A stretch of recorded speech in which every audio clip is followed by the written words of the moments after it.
Hello, good afternoon, good evening, good morning, wherever you are in the world, and welcome to this Monday's This Is Not Therapy Hour.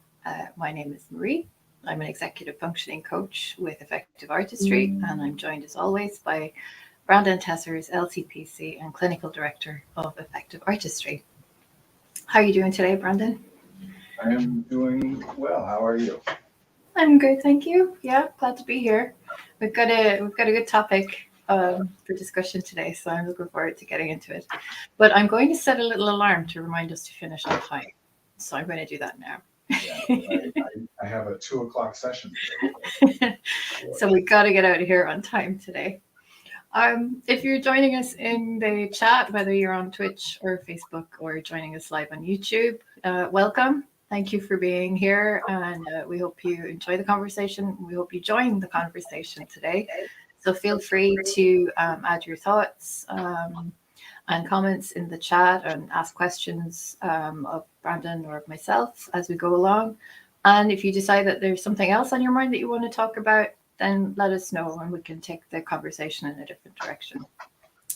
A little bit of housekeeping about Effective Artistry. It's a therapy and coaching practice based in Northbrook, Illinois, with a particular focus on neurodiversity.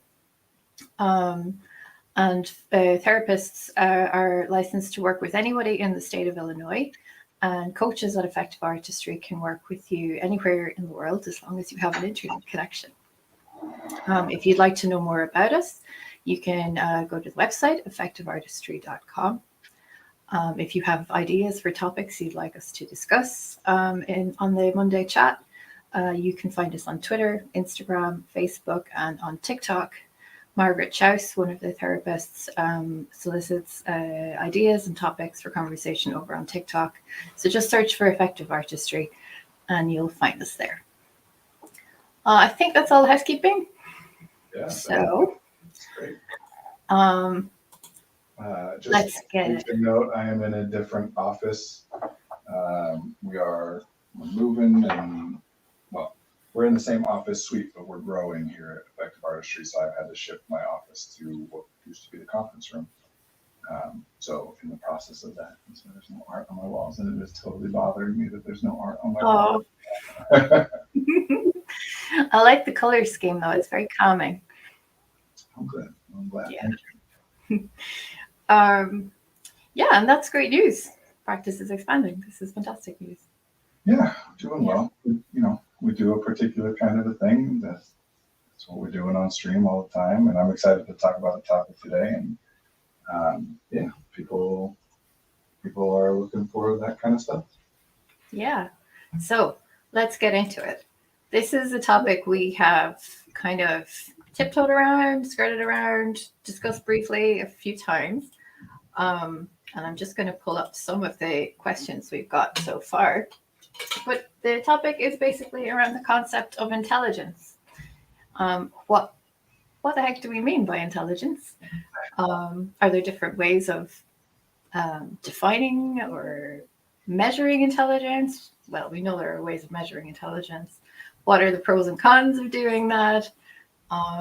What are different ways that we can approach the concept of intelligence to maybe be more inclusive and neurodiversity affirming?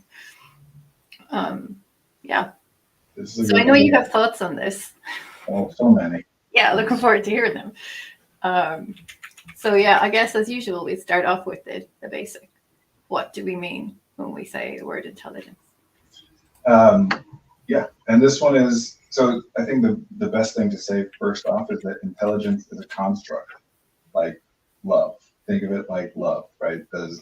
Do we experience things or notice things that we can then kind of encapsulate under the banner of love or under the banner of intelligence? Absolutely. What exactly is it? You're going to get a different answer from every different person that you ask. Yeah. I'm trying to make that connection because people have this. There is frequently or commonly a thought, a belief that intelligence is some sort of like biological, genetic, like measurable trait that a person has, like height or skin tone or whatever. And it's not that. If you look into the people who kind of have developed the concept kind of academically, the more official, Wexler and all those guys, the people who developed the IQ tests back in the day, which there are a couple of different ones, they'll give you different answers of what intelligence is. So it is one of those words that means different things all the time.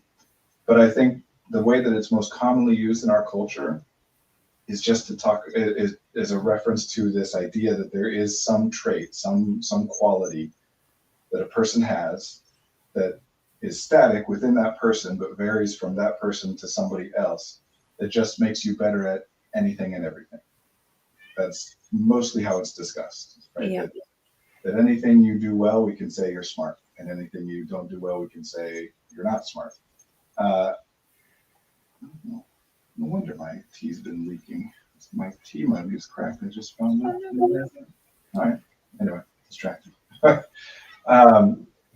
A lot of the time when people are using words like intelligent, unintelligent, smart, dumb, stupid, whatever, really they're just saying I like or I agree with X, Y, or Z thing, or I don't like or I don't agree with X, Y, or Z thing. Most of the time when we say that person is stupid or that was a stupid choice, we just mean I don't like that choice. I think that a different choice would have been better. If we refer to someone as being stupid, we generally just mean I don't like that person more often than not. Which is why this word is so important, because it's become conflated with basically everything. Like the total value a person has. I'm getting off on all different kinds of things. So, go for it.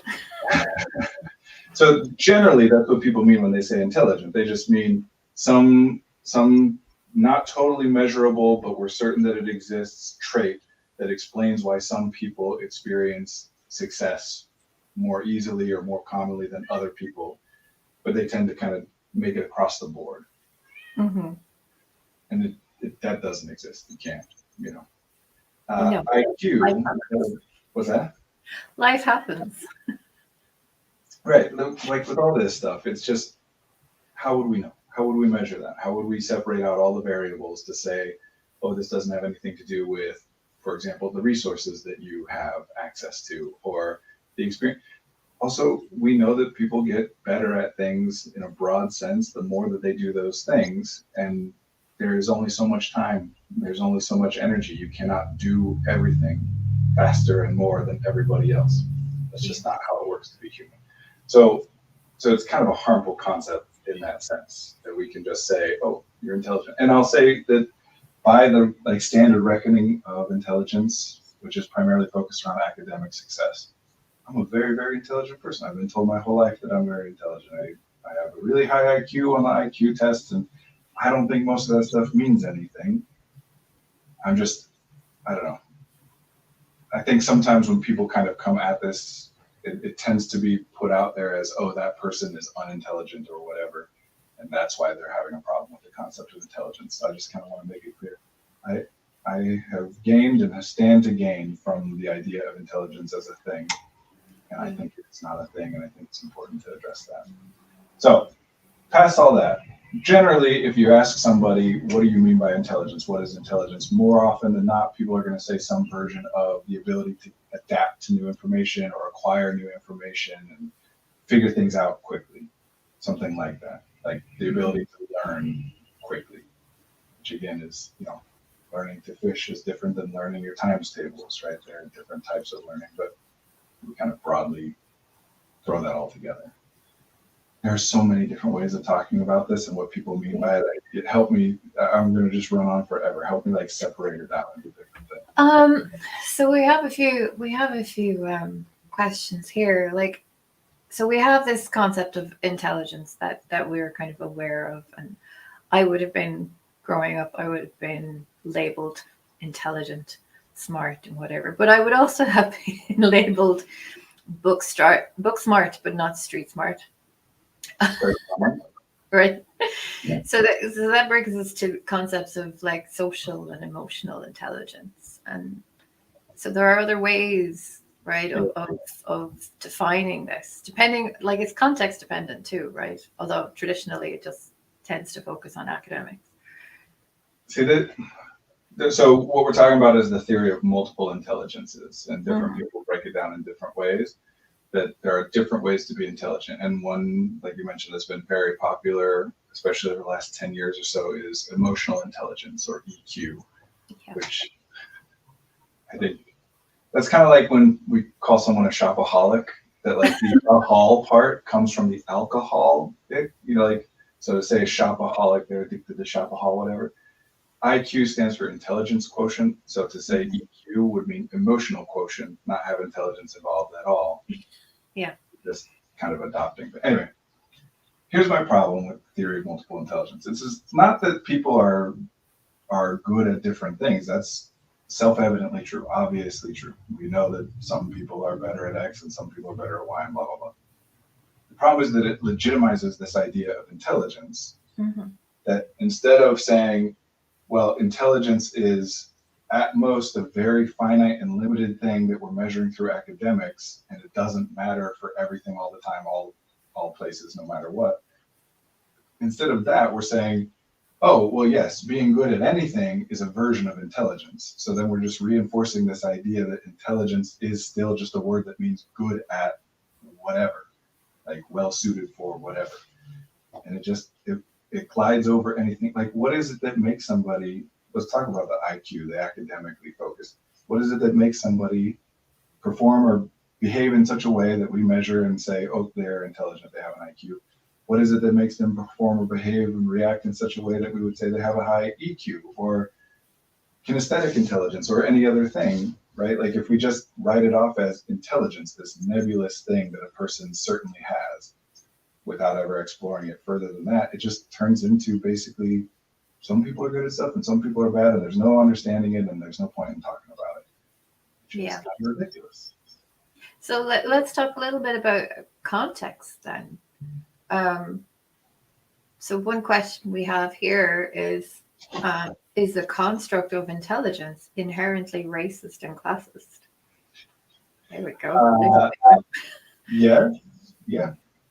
I mean, for anybody who's interested, look up the origin of the word gifted as it relates to intelligence, right? That's a very common term, gifted. And of course, the word existed before. But to talk about someone being intelligent, the origin of that word comes from literally a eugenicist text, not a book by a eugenicist who happened to be writing about intelligence, but the book itself was arguing that you could divide people into 4 categories and that only the people from the top 2 categories should be allowed to procreate, and gifted was the second. The top category was preeminent. This was a very common argument for a lot of the 19th century, the idea that goodness or badness, fitness or unfitness, whatever version of it you want to call it, is somehow genetic, hereditary, it's in the biology, and that it was used to make arguments about, you got to marry upstanding people who are like you so that you can have good kids. If you marry somebody who isn't, your kids will be messed up, kind of stuff. So it is, yes, inherently, classist, sexist, racist, whatever version of that.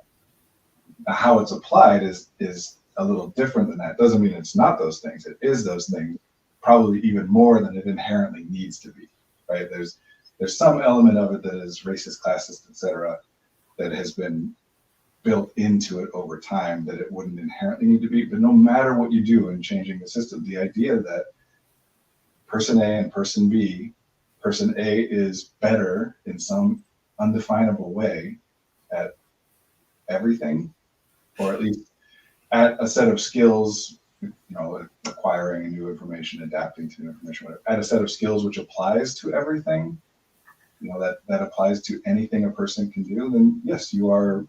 It's not like saying tall and short, where we could argue that in some contexts it's better to be tall and others it's better to be short.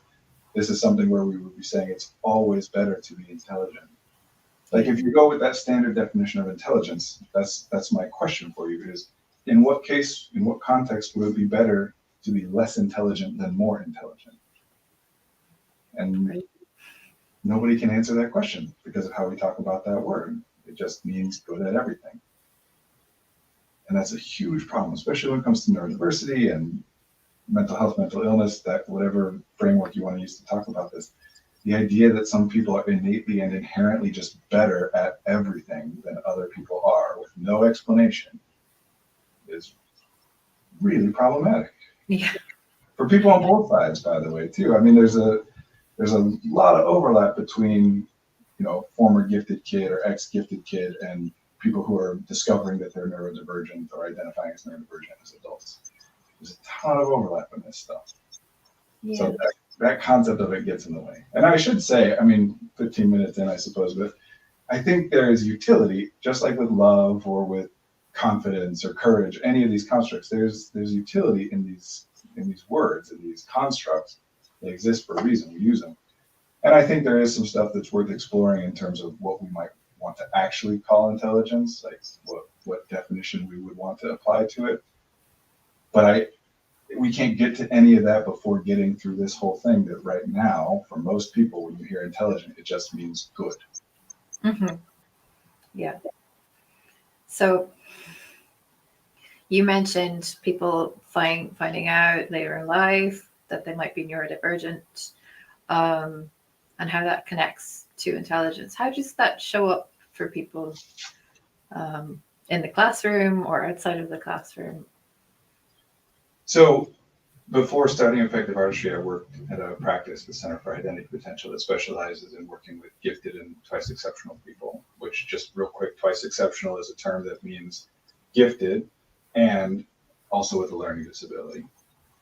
Because one of the downsides of talking about intelligence as though it is this just universally good thing to be more of than less of, is that for people who are then identified as being intelligent, any of their struggles, any of the things that they have problems with tend to get dismissed of like, no, you're smart, you could do it. Just try harder or whatever. Like, I know you can do this. The concept of potential, for example, comes up all the time. And it's a terrible concept. Why would we ever talk about a person's potential? That just means things that we think they can do, but that they aren't currently doing. So inherently, it is a statement of you should be doing things that you are not doing. It's not a nice thing to tell someone they have great potential. It's a backhanded compliment. Anyway. So gifted, twice exceptional. So twice exceptional kind of came later. That's in the 90s or so that started coming around, because that was the first that anyone ever wanted to try to acknowledge, like, people can be smart and also have ADHD, or people can be smart and also be autistic. Of course, this is all through the deficit model, right? That they're thinking of these things as being bad things. So twice exceptional means you're exceptional in a good way, you're intelligent, and you're exceptional in a bad way, you have a learning disability. It's obviously problematic itself. It's better than what came before, the idea that you could not struggle and be intelligent at the same time. That's even worse than the idea that you can have both things going on. But it's limited too. There's, I think, some fairly obvious problems with talking about it in terms of twice exceptionality. But anyway, as far as how that manifests in the classroom, like you're talking about, and I think this does tend to be, there's some research behind this, but I don't know the research well enough, so I'm going to say this is anecdotal. But women, young girls especially in school, have a tendency to internalize things. That young girls with ADHD, they have that impulse, that need to fidget and force themselves not to at a higher rate than young boys with ADHD force themselves not to fidget, right? Not that it's any given individual can go any different kind of a way, but there's a concept that we used to talk about, well, that they still talk about a lot in giftedness, called compensation, which just means you're utilizing your intelligence to compensate for some other deficit. So a very common pattern of that, and most of the people who are showing up to our streams over and over probably can identify with this, is I get behind, I couldn't keep up on my work, or I do my work and I wouldn't turn it in, it would get lost, all these executive functioning difficulties, blah, blah, blah. But I was really good at the tests. Or I put off my paper over and over and over and over again, but then I would write it the night before and it would still get a good grade. Or I wouldn't do my work and I'd struggle all semester long, and then towards the end of the quarter, the end of the semester, I'd go talk to my teacher and they loved me and I'm charming and they would help me out and I would do some kind of extra credit stuff to get my grade up. A lot of compensation where I'm not doing it the way that theoretically on paper we're supposed to be doing it, but I find some way to make up for it and end up getting good grades anyway. Because for people who are finding out or identifying as neurodivergent later in life, that means they weren't identified when they were young, and that almost always means that they got good grades. Yeah. Because if you identify as neurodivergent, there are reasons that you're looking at, like in terms of ADHD or autism or dyslexia or whatever version of it that you're looking at, or just kind of the whole mishmash like we were talking about last week. That stuff didn't just appear out of nowhere, but there are limited resources in the school system. We can't, because of the way things are structured, I'm not saying this should be this way, but this is how it is. The reality is that we cannot provide services to every single child. That's not what the way that the system is structured. So we have to identify who needs it. And if you're getting good grades, it doesn't really matter what other things you're experiencing. They're not really going to identify you as being someone that needs to get tested and looked into and whatever. It's only when you're struggling academically, and I'll say or, but really mostly and causing problems in the classroom, disruption, or teacher doesn't know how to get you to do your work or turn in your work or whatever.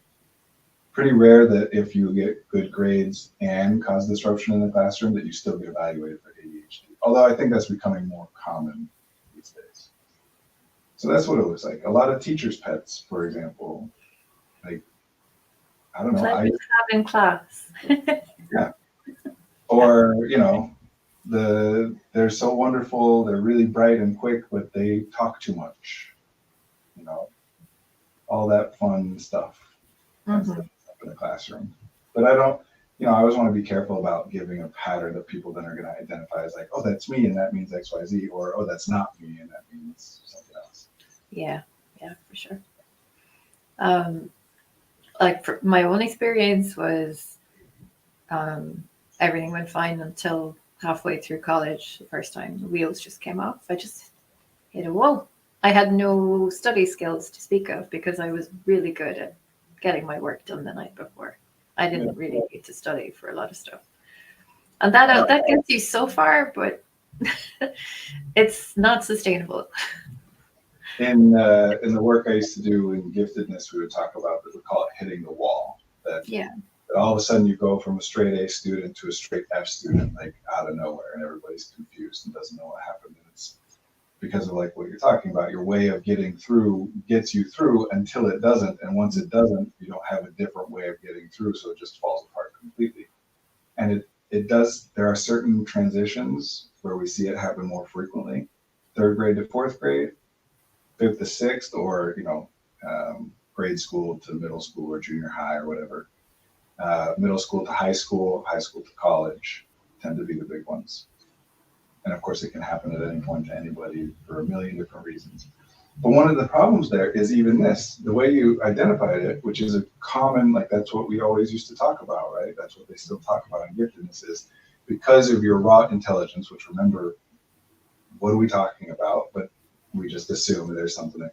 Because of your raw intelligence, you're compensating with your raw intelligence and therefore never developing study skills because you don't need to. Mm. But then someday something happens and your raw intelligence isn't enough, and because it isn't enough, you then don't have these study skills developed because you never needed them. But there's like logical problems in that way of talking about it, right? Because wouldn't theoretically someone have always originally needed to develop study skills, right? Like if that's why we develop study skills is because we have to, then every single person has to have had an experience where they, for the first time, were like, oh crap, I need study skills and I don't have them. Mm-hmm. So what makes yours different or mine different or whatever, right? What are even these study skills that we're talking about? And notice how conveniently this takes all the pressure off of the teachers, the educators, the professors, for scaling you up and scaffolding things appropriately and just saying, if you're struggling to do what I'm asking you to do, it can't possibly be anything to do with what it is I'm asking you to do or the ways in which I'm supporting you or preparing you to do those things. It must be some deficit of yours. So here's my challenge for people who talk like that, because we do all the time. I just need to study more. What the hell do you mean by study? What specifically do you mean by studying? What specific observable set of actions, behaviors, would you call studying? Because people generally can't answer that question. And what makes you so certain that other people are doing it? Have you asked anybody?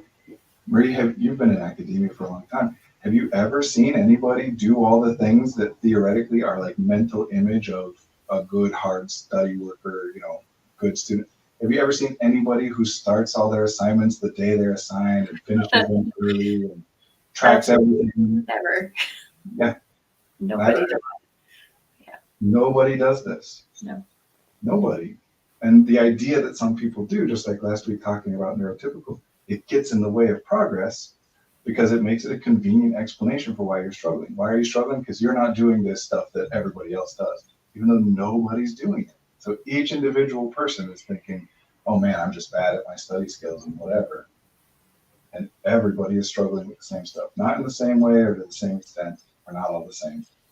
But that fictional idea of that student, there's no real, I've never met anyone like that. Yeah. I was talking to a client last night and we touched on this topic. And we talked about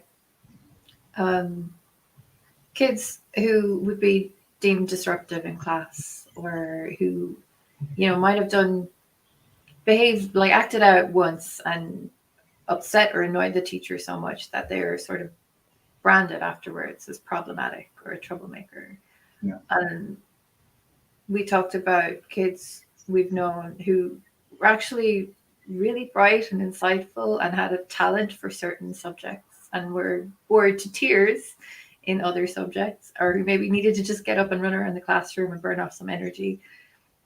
And how, as you say, the resources aren't there to accommodate different ways of learning or different students in this way. But we have a tendency then to sort of dismiss some young people as not going to live up to their potential or not going to achieve anything. Yeah. Because they're disruptive, or they're trying to tell their teacher something by acting like this, or they're trying to express something, whether it's frustration or boredom or irritation or whatever, or simply, I don't understand the material you're teaching me, or I don't understand the way you're communicating it to me. Yeah. The teacher just sees somebody who's being disruptive.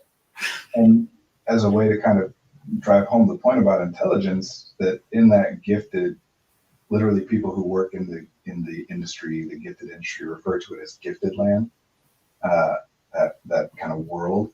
In gifted land, a very common, like something everybody will say, and it's just understood to be true, is that often the kids that are acting out in class or whatever are gifted and unsupported, right? Mm-hmm. And they'll give different explanations. The common one is that they're bored because the material is too slow, which is another really problematic, even though it makes sense as a narrative, a very problematic narrative.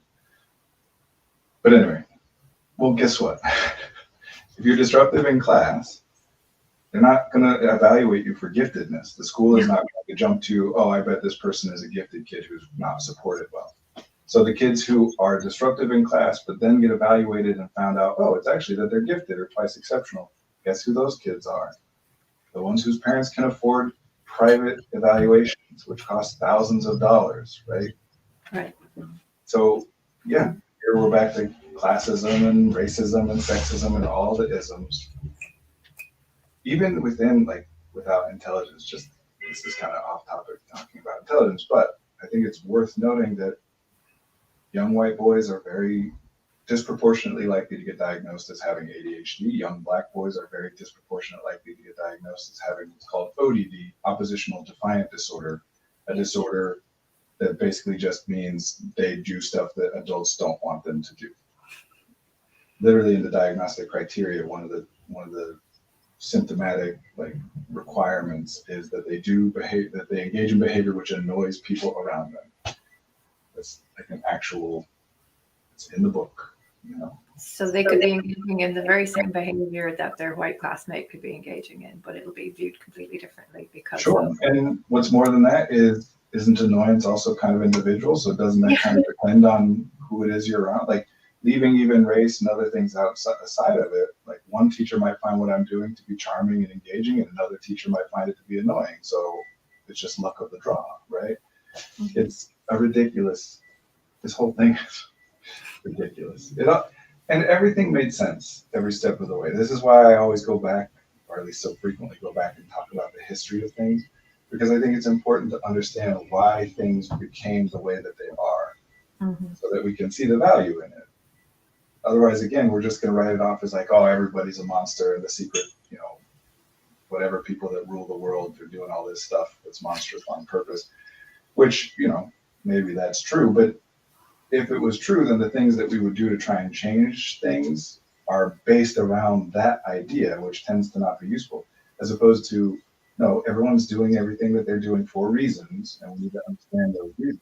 Because, like, that's what we're saying, right? You just said that these kids are trying to express frustration or boredom or blah, blah, blah, or whatever. They're need to do this other stuff. So what we're saying is, oh, even when people do things that you don't like or that actually do cause problems for you, they actually are disruptive, even though we're trying to be nice and generous and how it still does cause problems. But when people do things like that, we want to understand that there are reasons that they do it, so that you don't describe it as bad. Well, it goes the other way too. Educators do things the way they do them for reasons, and we're not going to just write them off as bad. If you do that, you're not going to have much success. Yeah. And I mean, I don't know what it's like in the US. I heard it's not great, but in terms of funding and resources and the rest, it's not great here in the UK. I know it's quite challenging in Ireland, to be able to support kids and to feel supported in your job as an educator as well. Yeah, and some of this isn't even about resources too, although certainly that's a big part of it. Some of it is just the nature of how this stuff has been set up. Give a teacher all the money in the world, but you ask one teacher to teach a class with, even if it's down to 10 or 12 kids, which would be a very small class size in most places. Well, they still have only so many hours in the day, and we could teach 10 or 12 kids. So the activities, the curriculum all needs to be designed around what's going to work for most people most of the time. And we can build in exceptions and we can build in differentiation and all these different things, but there are limits. And you're asking there to be, unless you're going to say that we're going to switch and do it in a kind of one-for-one kind of a way, or community-led kind of a way, like a whole different model, which I think there's a lot of value in those other models. But as long as we're doing this one teacher in a classroom full of kids, resources isn't the only issue. Even if the teacher is wonderful and amazing, has all the funding in the world, those kids are still going to compete. They're still going to say, I want to get a good grade, and when other people get a better grade than me, I feel bad, or when I get a better grade than other people, I feel good. They're telling them that getting good grades is good and getting bad grades is bad, which has to be done. Mm-hmm. This system literally will not work at all without grades and the idea that good grades is good and bad grades is bad. Yeah. It's a necessary part of it. So it's unfortunate, and there's a lot of elements that are unfortunate, and you can look at changes, and a lot of people are, and I have some documents that people are educated and all different things. You gotta understand what we're up against. Like some things are just difficult, even though nobody is making them difficult. The whole point of systems thinking is to say that a system, the way in which pieces are arranged, can result in outcomes being different than any individual member of that system wants it to be. If we're just going to say that somebody wants the outcome of the system to be what it is in every single case, then what's the point of the system? We're just talking about some people have the power to make it what they want. Yeah. I want what's best, you want what's best, but because of how this is structured, we're both doing our best to get what's best, and what comes out is bad anyway. Mm-hmm. Just to say that there's a little bit of there's a problem with your audio. I think it's just a little bit muffled. Oh. See, I just kind of keeps things around kind of. Yeah, that's. Thank you for telling me. That should be better. Oh, that's clearer. Yeah, that's much better. Moving things around and stuff, the settings got changed, and I didn't think to check it and make sure they were back to the right mic. Thank you. Yeah, that's way better. I've had some experience tutoring at a university level, and it's usually small group sessions. But I've also tutored in big, spacious, noisy, echoey labs with high ceilings. And, you might have 60 people in the room. And I've met other people who have ADHD who find that setup quite distracting and uncomfortable and a sensory nightmare. And I have had that experience trying to tutor them. And I briefly tried substitute teaching for grade school, I guess you'd call it, like primary age kids. And my hat is off to anybody who can manage a classroom with 35 and 6-year-olds in it for an entire school day. So yeah, the system is not optimal. not for educators and certainly not for students, particularly anybody who's twice exceptional or yeah. So, and this is one of those times where there isn't necessarily a way to do it that gets rid of all the problems, right? We can improve on it or choose different problems than the ones that we have. But the nature of academia, and hopefully this can lead us back into talking about intelligence and what we think of it as, or what I think of it as and how it's useful. But like to make something academic means to remove it from the context in which it's actually relevant to your life. Like that's what it means to say, oh, it's an academic point. It means it doesn't actually really matter. There is a reason that we want to do that as humans. There's a reason that we want to say, okay, this information or this skill is not actually relevant to your life, but we want to give it to you now because we think that later on it will be relevant to your life and you'll be better off if you've acquired and developed that now before it's necessary. But there's an inherent problem with that, cognitive miser, right? The brain needs a reason. It doesn't spend resources for no reason. So we don't learn things that we don't have any reason to learn. So one way in which this works academically is to just have that kind of relationship with the educator, whether it's your parent or whomever it is, the person who's trying to teach you something, your friend, whatever, that you like them, you trust them, and they're telling you that this is a good thing to learn. And so you focus for that reason, for that trust. But that's totally built on relationship. And oftentimes will still only result in you learning the version of it that you need to learn in order to give that person the impression that you've learned it. Not even intentionally, right? Like you think you're learning it as thoroughly as it can be learned, but you're learning it through somebody else. So you can't know any of the nuances and details that they don't know and haven't presented to you, or that they just assume you would know and they didn't need to present to you, for example. If you want a good, like real life example of this, you know, try calling up someone in your family who is 60, 70 years old or older and walking them through doing something you consider to be simple on a computer. And very quickly you'll find out like how much, oh, okay, I'm just assuming that you know what it means to click or double click or what a menu is, or like all the things that need to be established in order to actually convey something. So there's that.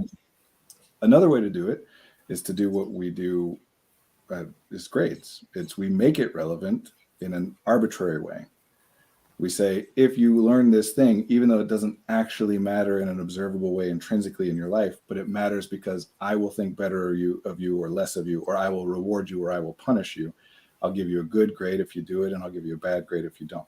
That's what I was saying earlier. It has to be. We cannot change the system as it is currently constructed to say, yeah, Fs don't matter. There's no problem with them. Because it's not a matter of quote unquote motivation, the way that a lot of people would talk about it. It's a matter of that's the only reason the brain has to bother learning most of this stuff. Because what we can do, and what happens if you ask anybody about their like favorite teachers, right? What can happen, but is very difficult, is that people can explain the reasoning. Not you should learn this so that you get a good grade, or you should learn this because you'll need to know how to do this at the next level in high school or in college or whatever. But this is why we collectively have determined that this is something useful for children to learn for these specific reasons. And then you can understand, oh, I can see why it would be good for me to learn this independently of whether or not you give me a good grade or a bad grade. But that's really, really difficult. And we don't train people to do that. Like my favorite example, why do we have to learn to do this math, right? A question everybody asks, why do we need to learn math? And the standard answer is because you won't always have a calculator. And everyone brings this up because it's silly because we all have calculators in our pockets all the time now. But even without that, let's assume we didn't have calculators. That's still not an answer. No. Why do I need to learn math? Because you won't have a calculator. So Like, what is the thing that would be happening where being able to either do math or have a calculator would be useful?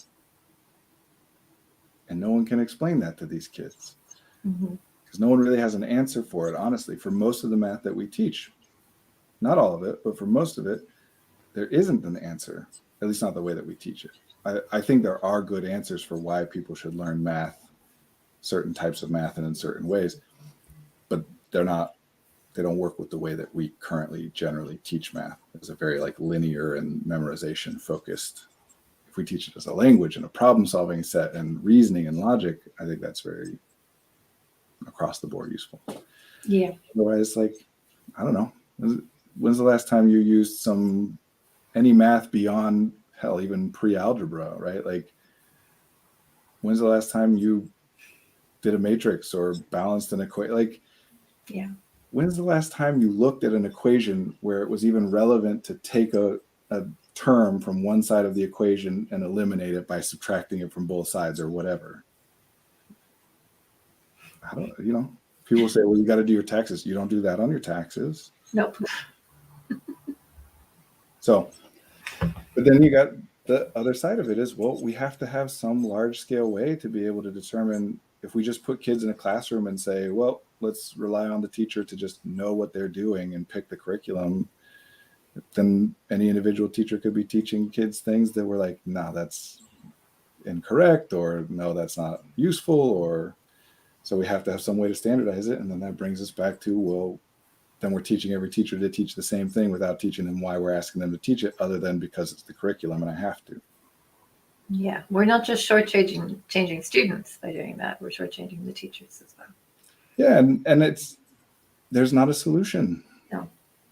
It's a balance thing, or I like to talk about these things as tension.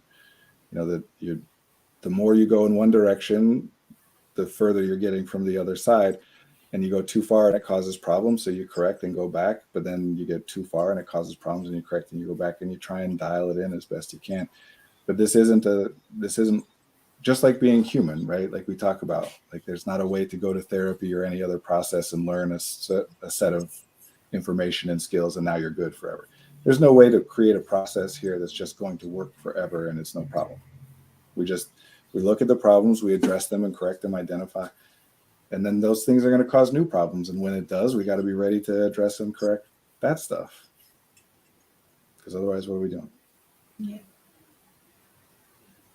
All right, let's get back to intelligence and the definition of intelligence. So my question is, if you could redefine the concept or the word to mean what you think it should mean, what would that be?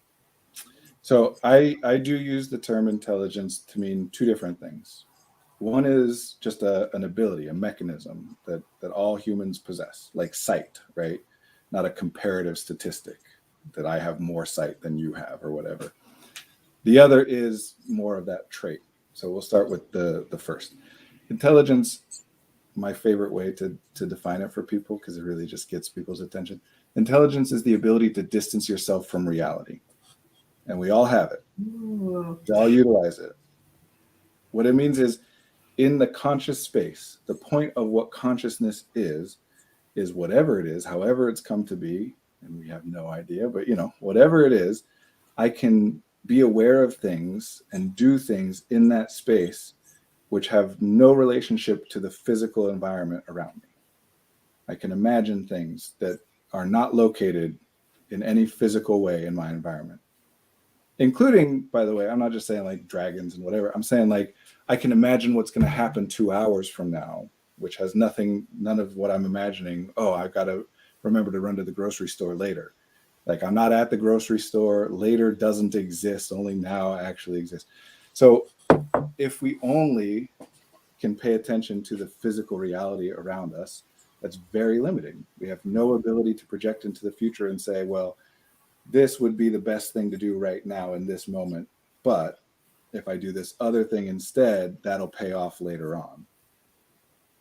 Which is what every living thing, I suppose, probably has some measure of intelligence by this definition. No, I don't know, maybe not. Like plants, do plants like plan for the future? I don't know. Not in some Well, there is a theory that plants communicate with one another. I don't know if you've ever heard of Suzanne Simard, I don't know. Canadian botanist, who has there's a book about the concept of the mother tree in a forest. And so when trees are dying, they will send out chemical signals through the root system, and they will send out nutrients from their own decaying bodies to sustain the younger trees within the forest. Well, that's cool.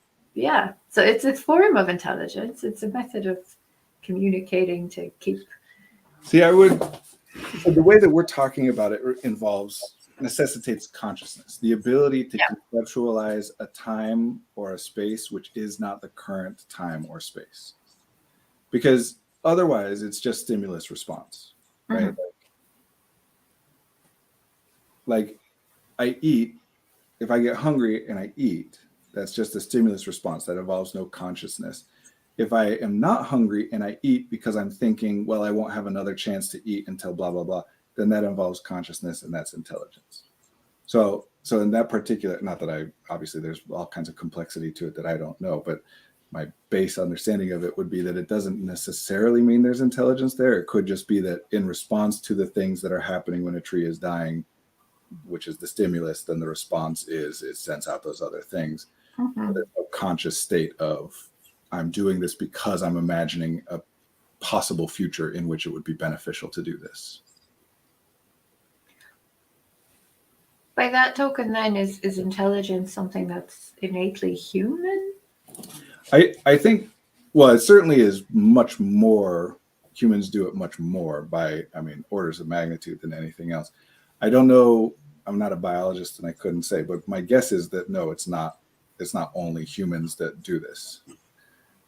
But I don't know.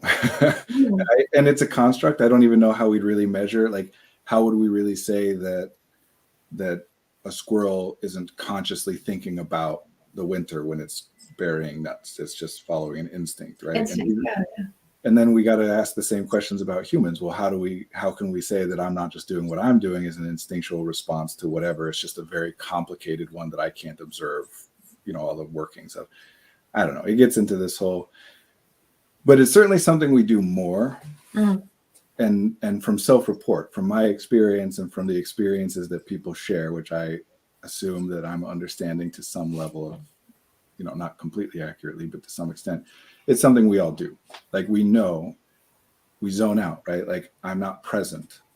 We have all kinds of phrases for this, like staring into the middle distance, or, hey, you're somewhere else right now. Oh, my mind is on my body's here, but my mind is in, or my heart is in.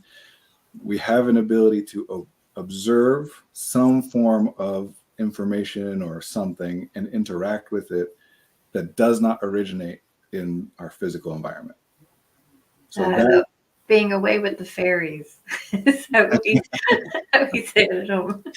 And of course, those are very exaggerated versions of it, because attention is finite, right? So that only so much of it can go.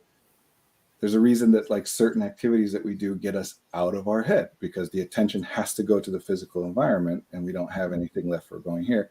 And then we go into our head. There's a reason we use these phrases, that we're spending our attention on what's happening in here. Not that it necessarily isn't happening.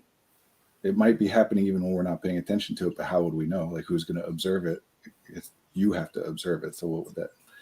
All this gets real philosophical.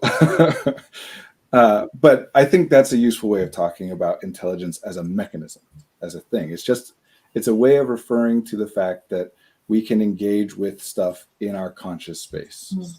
We can do things in there. And that different versions of what we do can help us or hurt us. That's, if we're going to talk about it as a trait, it has to be that it is situationally advantageous or disadvantageous. If it is globally advantageous, then why doesn't every human have it to the same extent? Why don't we all use it the exact same to the maximum amount possible if it's good for everything all the time? It can't be. It has to be that it is well suited for some things and causes problems in other things, which is really what we're talking about with twice exceptionality. And honestly, I think a big part of what we're talking about when we're talking about neurodiversity is